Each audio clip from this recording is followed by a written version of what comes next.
Saudari-saudaraku yang terkasih, berjumpa kembali bersama saya Inspirasiku di Antara. Renungan Harian Senin 24 Juni. Hari ini kita bersama seluruh gereja Katolik merayakan Hari Raya Kelahiran Santo Yohanes Pembaptis. Semoga kita bersama keluarga dan komunitas kita selalu dalam keadaan baik, tetap sehat dan bersemangat. Marilah kita mengawali renungan kita hari ini dengan tanda kemenangan Kristus. Dalam nama Bapa dan Putra dan Roh Kudus. Amin. Allah Bapa yang Maha Kasih, Engkau telah memanggil Santo Yohanes Pembaptis untuk menyiapkan umat yang sempurna bagi Kristus Putramu. Gembirakanlah umat-Mu dengan kelimpahan anugerah roh, dan arahkanlah hati semua orang beriman pada jalan keselamatan dan damai. Dengan pengantaraan Tuhan kami Yesus Kristus Putra-Mu, yang hidup dan berkuasa bersama Dikau dalam persatuan Roh Kudus, Allah sepanjang segala masa. Amin. Dalam nama Bapa dan Putra dan Roh Kudus. Amin. Inspirasi kita hari ini dari Injil Suci menurut Lukas, bab 1 ayat 57 sampai 66, dilanjutkan ayat 80. Marilah kita baca bersama-sama dan kita renungkan. Pada waktu itu, genaplah bulannya bagi Elisabet untuk bersalin, dan ia melahirkan seorang anak laki-laki. Ketika para tetangga serta sanak saudaranya mendengar bahwa Tuhan telah menunjukkan rahmat-Nya yang begitu besar kepada Elisabet, bersukacitalah mereka bersama-sama dengan dia. Maka datanglah mereka pada hari yang ke-8 untuk menyunatkan anak itu. Dan mereka hendak menamai dia Zakaria menurut nama bapaknya. Tetapi Elisabet, ibunya, berkata, "Jangan, ia harus dinamai Yohanes." Kata mereka kepadanya, "Tidak ada di antara sanak saudaramu yang bernama demikian." Lalu mereka memberi isyarat kepada Zakaria untuk bertanya nama apa yang hendak ia berikan kepada anaknya itu. Zakaria meminta batu tulis. Ia menuliskan kata-kata ini. Namanya adalah Yohanes. Dan mereka pun heran semuanya. Seketika itu juga terbukalah mulut Zakaria dan terlepaslah lidahnya. Lalu ia berkata-kata dan memuji Allah. Maka ketakutanlah semua orang yang tinggal di sekitarnya, dan segala peristiwa itu menjadi buah tutur di seluruh pegunungan Yudea. Semua yang mendengarnya merenungkannya dan berkata, "Menjadi apakah anak ini nanti? Sebab tangan Tuhan menyertai dia." Anak itu bertambah besar dan makin kuat rohnya. Ia kemudian tinggal di padang gurun sampai tiba harinya ia harus menampakkan diri kepada Israel. Demikianlah sabda Tuhan. Terpujilah Kristus. Saudari-saudaraku yang terkasih, hari ini gereja merayakan hari kelahiran Yohanes Pembaptis. Selamat dan profisiat untuk gereja, paroki-paroki, dan lembaga-lembaga, serta saudara-saudara yang pesta nama Santo Yohanes Pembaptis. Semoga semangatnya memberi inspirasi dalam hidup dan karya pelayanan kita. Kelahiran Yohanes adalah sosok yang bakal membuka jalan pertobatan untuk menyambut Kristus ini amat istimewa. Elisabet ibunya mengandung ketika berusia sudah lanjut.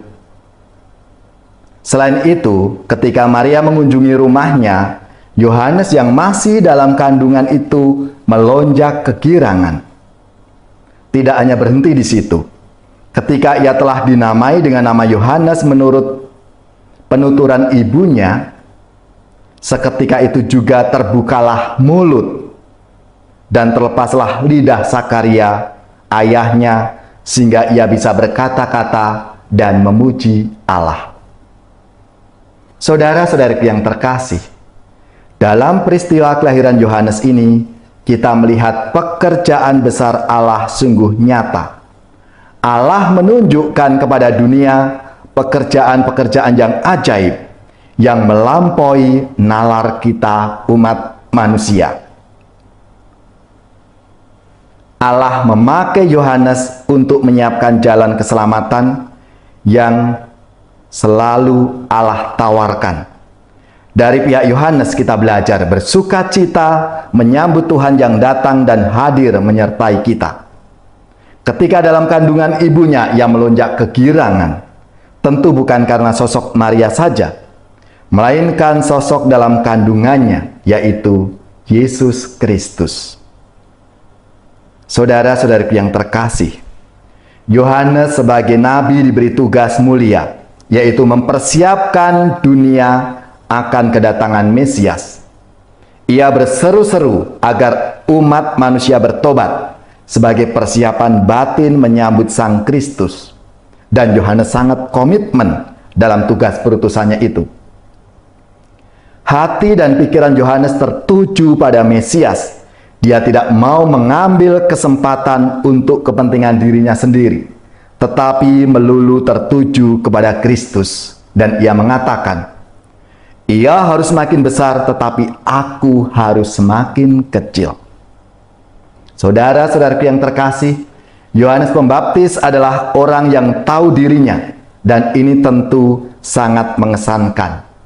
Sikap seperti ini tentu sangat diharapkan pada umat beriman dan kita semua para pengikut Kristus. Ini menjadi kesaksian yang sangat mengena dan mengesankan di hati banyak orang. Maka marilah kita mohon rahmat-Nya supaya kita juga diberi semangat seperti Yohanes Pembaptis dalam hidup kita masing-masing.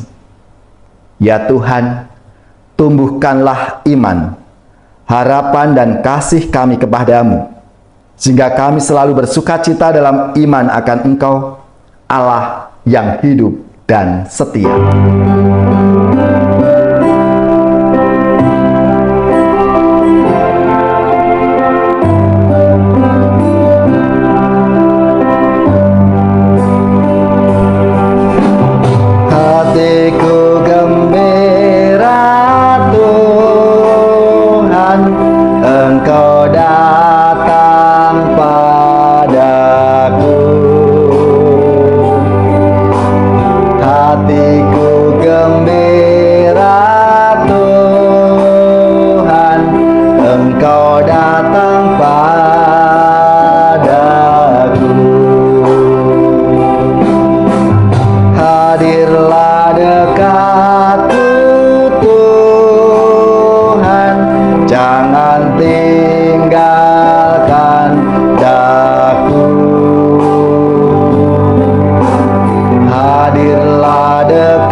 Saudari-saudaraku yang terkasih, marilah kita siapkan hati kita untuk menerima berkat Tuhan.